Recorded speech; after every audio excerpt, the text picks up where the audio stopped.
Why is that important? Because what it will do, it will cause you to focus. It will cause you to concentrate.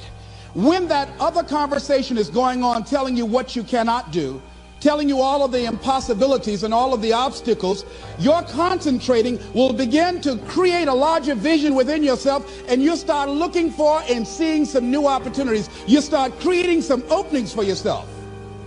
As you begin to read that every day, day in and day out, that will make you focus. That will discipline your thinking. And you'll get all kind of creative ideas. As I talk to you right now, being involved in this immersion process, you're going to create some openings for yourself. You're going to get some ideas. You're going to feel your adrenaline flowing, and you're going to think about something, some idea you had. And you say, I want to go back and I'm going to look at that again from a different vantage point, not from the level of the problem of the obstacles that I encountered, but from a higher vantage point. Because what you will begin to see and to know as I talk to the higher consciousness within you, that you are powerful, that you are a miracle worker. And that inner conversation has conditioned you to believe that you are not.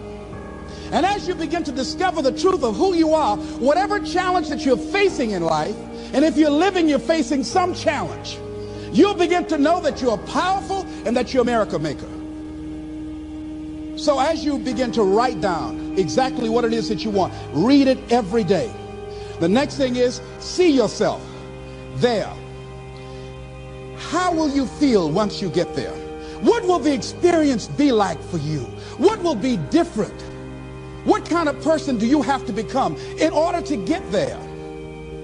Visualize yourself there, living the experience. I remember when I ran for state representative in Columbus, Ohio, and I had a lot of people telling me, and you got to watch not only the conversation within, but the conversation without, telling me, Les, you can't possibly win. You can't do that. And I went down to the legislature and I saw myself. I knew what I wanted. I saw myself in the chair. I pointed out the chair that I wanted. I used to go and sit up in the galleries and watch the legislative process. I used to go to the committee meetings and listen to legislation being introduced. I learned how to write legislation, how to amend legislation. I started thinking like a legislator, got up every day dressing, thinking like that, selling myself on it, seeing myself in the legislature. Mr. Speaker, I'm the gentleman from the 29th House District. I'd like to introduce the bill. I went in the legislature, walked around. I had the experience of it. And when I ran and won against overwhelming odds, they were shocked. I won the election even before it was held because I was living it in my mind. You want to see yourself beyond your circumstances. You got a challenge, see yourself beyond your challenge. See yourself with the challenge already resolved. And knowing that all is well, seeing yourself in control and in charge of your destiny, being healthy and happy. The next thing is, it is important in the area of motivating yourself, it's important to know why you're doing it. Because that mind will say, why bother? Why go through all this? This is too hard. No, throw in the towel. It's not worth it. Has it ever said that to you before? Here's how you can handle that. Here's how you override that. Write down 5 reasons why you deserve it. Why do you deserve what you want? Why you? Why do you deserve it?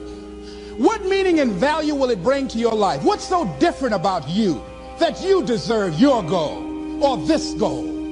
And when you write down those 5 reasons, when you have some down moments, and you're going to have them, when that conversation starts talking to you, and it's going to talk to you, what you will do is you can pull that out and read it, and it will build you up. It will be your rod and your staff to comfort you through some challenging moments, because you're going to have some. Life will knock you between the eyes. It will catch you on the blind side, come out of nowhere, stuff you can't anticipate. That will knock the wind out of you. You want to give up. That's why it's important for you to work on yourself, listening to tapes, building yourself up, talking to yourself with power, feeling, and conviction, building yourself up day in and day out, because it's coming. I guarantee you, life is just waiting. Oh, he's doing good now, huh? Very good. I remember I had an experience. I was pursuing my dream. And that's why you have to work on yourself. You don't know what's going to happen. And I was telling people, I had this big rally I had to do. It was 5,000 people there. And I said, you must work on yourself. If you want a larger vision, you've got to empower yourself continuously, because life will catch you on the blind side. And after I finished my speech, I got a rousing standing ovation. And I went and called the young lady that I was dating at the time. I said, hey, guess what? I said, they love me. I got a standing ovation. And they were chanting, we want the motivator. We want the motivator. I said, listen, we want the motivator. Do you hear? She said, yes. Les, I need to talk to you. I said, well, wait a minute. You're talking about tough. I was getting off, and I'll be home soon. Les, I heard a voice in the background. Hurry up and tell him. Who's that? Les, you've been gone a lot, and there's somebody else. What? And they came in. Les, come on, Mr. Motivator. They want you back out there. Wait a minute, hold a minute. What'd you say? I'm sorry, there's someone else. I heard the voice say, hang the phone up. Come on. I say, wait a minute. I say, hey, Motivator, come on. They want you. Can't you hear them cheering? I say, okay. I say, when you working on a larger vision, I say, you got to really work on yourself, because life will catch you on the blind side.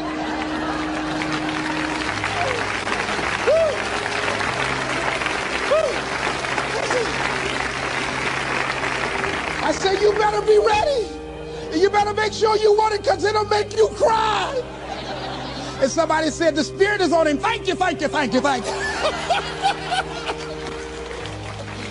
I was talking till they started blinking the lights.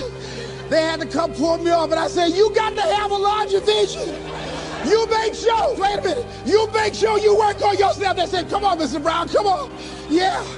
I went back to my hotel room, and loneliness and heartbreak was sitting on the bed, said, are you coming in now? Do you have your larger vision now? How's your positive attitude? Say, get on in here. Are you still breathing? Shut up. You want your gold? No, I don't want this gold now. Life will wear you out. You'll be saying, no, I can't, and no, I won't. You try to read and can't see nothing through the tears. I went plundering through the drawers in this hotel trying to find a Gideon Bible, anything, you know. I said, somebody, anybody help me. Yahweh, Yahoo, anybody. Boy, I tell you, that's why you got to work on yourself. Because life will send you some curves you cannot anticipate. The next thing is that whatever you do, you want to develop technical mastery. You want to be the best at what you do. You want to master it. See, part of self-motivation is you've got to find something that gives you a strong sense of competence. Well, you become known for that. You develop a reputation of being good at doing that. You set some high personal standards for yourself. You're not competing with anybody else. You're just unfolding yourself to be the best person that you could be.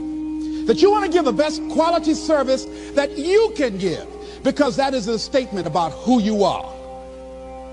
The other thing that's the key to self-motivation is recognize the fact that you're going to get into some slumps. Recognize the fact that you're going to encounter a great deal of failure in life. It goes with the territory. But in the face of that, you want to be relentless. When you want something, you don't expect everybody to say, oh, come on in. Oh, you want this? Oh, great. We want to give this to you. You're such a nice person. You're doing it for your family, aren't you? Great. No, life isn't like that. No, many doors will be closed in your face. Many loans that you will want. And they'll say, no, you don't have enough collateral. You don't have enough credit. And most people will give up.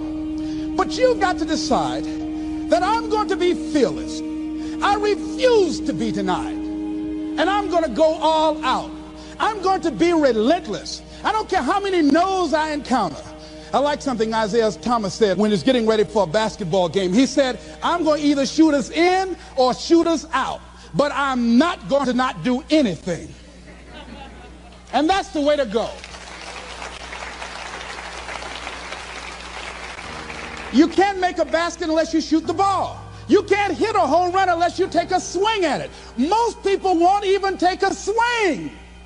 Well, I probably won't make it anyhow. That's the conversation within. They probably won't give it to me anyhow. If you want something, you've got to be relentless. You've got to decide, I deserve this, and I'm going to have it. And you go all out to get it. That drives you. The next thing is that when you want something out of life, you've got to be willing to go into action. Don't wait around for things to be just right. Don't wait for things to be perfect.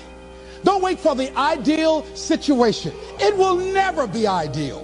There will always be a reason. Well, as soon as the children grow up, or as soon as I pay my bills, or as soon as I get my divorce, as soon as I get enough money together, do what you can, where you are with what you have, and never be satisfied. A lot of people never take a chance in life. They don't want to take any chances. They want the situation to be ideal. See, that's not walking by faith. That's walking by sight. If I can see it, I'll do it. No. That's a lot of people say, if I can see it, I'll believe it. No. If you believe it, you can see it.